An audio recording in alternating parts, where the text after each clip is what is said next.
سعدیہ آپا بہت شکریہ کہ آپ نے ٹائم نکالا. کچھ ایسی بیسک چیزیں میں آپ سے پوچھنا چاہوں گی جو لوگ جو ہیں وہ جاننا چاہتے ہیں لیکن ان کو کوئی گائیڈنس نہیں ملتی. سب سے چھوٹی چیز کہ ہم لوگ مسلمان ہیں, ہم لوگ کوشش کرتے ہیں کہ نماز پڑھیں, لیکن اکثر آپ نے یہ دیکھا ہوگا کہ کوشش کے باوجود, ہمت کے باوجود نہیں پڑھ پاتے, روٹین نہیں سیٹ ہوتی ہم لوگوں کی, اور سم ٹائم پابندی نہیں قائم ہو سکتی.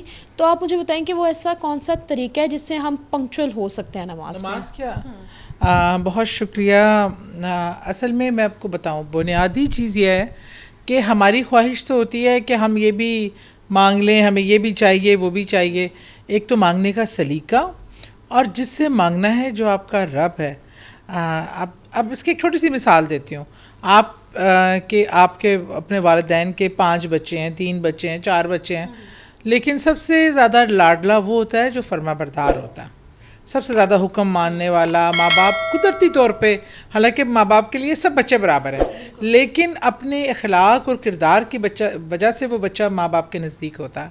اسی طرح ہم اللہ کی مخلوق ہے, اللہ ہمارا مالک ہے, اور اللہ اس مخلوق سے اللہ تو سب سے پیار کرتا ہے, سب کو بن مانگے بھی دیتا ہے, لیکن اللہ کو وہ اپنی مخلوق بہت اچھی لگتی ہے جو اس کی تابعدار اور فرما بردار ہے. اور جیسے نماز وہ فریضہ ہے جو فرض ہے, جو بیماری کی حالت میں بھی معاف نہیں ہے, جو آپ جس طریقے سے بھی, آسانیاں بہت ہیں, آپ لیٹ کے پڑھ سکتے ہیں, بیٹھ کے پڑھ سکتے ہیں, اشاروں سے بھی پڑھ سکیں تو پڑھیں, کیونکہ یہ آپ کی وہ کنیکشن ہے جیسے ہم کہتے ہیں نا ہاٹ لائن, جس پہ ہم prime minister to prime minister, president to president, اور یہ وہ ہم لکیلی ہمارے پاس ہاٹ لائن ہے جس میں ہم اللہ تعالیٰ سے مخاطب دن میں 5 بار اس سے مخاطب ہو سکتے ہیں.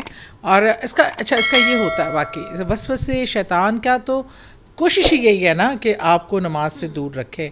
اس لیے اس میں ضروری ہے کہ آپ کثرت سے لا حول ولا قوت الا باللہ العلی العظیم کا ورد کریں, اور استغفار کا. یہ اپنے جب آپ کریں گے نا, اور یہ صرف سوچ لیں, میں بتاتی ہوں, ہم لمبے چوڑے کاموں میں نہ پڑیں, پہلے ہم جو سٹارٹ کریں کہ پورے دن کی 17 رکھتے جو فرض ہے, نماز ہے, اس کی معافی نہیں ہے. باقی نوافل سنتیں, اچھا ہم سوچتے ہیں عشاء کی نماز اتنی لمبی ہے, اچھا پڑھتے ہیں, اب 4 فرض تو پڑھ لو, تو باقی تو فرض کی تو معافی نہیں ہے نا, باقی تو دیکھا جائے گا. آپ فرائض ہی ادا کر لیں تو وہ بھی میں سمجھتی ہوں بہت ہے, کہ کم از کم پھر آہستہ آہستہ جب آپ کی نماز 40 دن آپ تہیہ کر کے ریگولر نماز پڑھ لیں نا, تو اس کے بعد تو اگر آپ کی نماز کوئی مس ہوتی ہے نا, بلیو یو می, آپ کو ایسے لگتا ہے کہ آپ کی چیز کھو گئی ہے.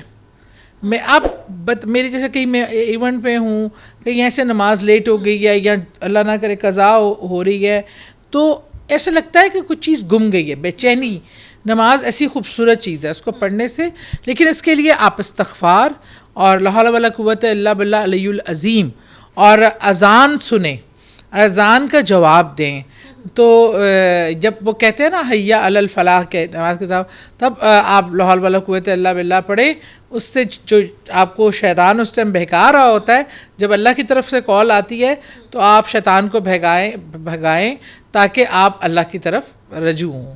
اچھا, سم ٹائم اس طرح بھی ہوتا ہے نا کہ نماز کے درمیان میں آپ کو ڈفرینٹ تھاٹس آنا شروع ہو جاتے ہیں, تو اس کے لیے بندہ کیا کرے؟ دیکھیے, ایک تو نماز کے دوران وسوسے آنا یا خیالات آنا, یہ ویری مچ نارمل. وہ کہتے ہیں نا چوری وہیں ہوتی ہے جہاں کوئی سامان ہوتا ہے. شیطان وسوسے ڈالتا ہے اس لیے کہ آپ کے ایمان کو وہ کر سکے. اس وسوسوں سے کبھی نہیں گھبرانا چاہیے, کیونکہ وہ آپ کے اختیار میں نہیں ہے. اور اس کا ایک اور طریقہ بھی ہے کہ آپ نماز تھوڑی سی آواز بلند کر کے پڑھیں.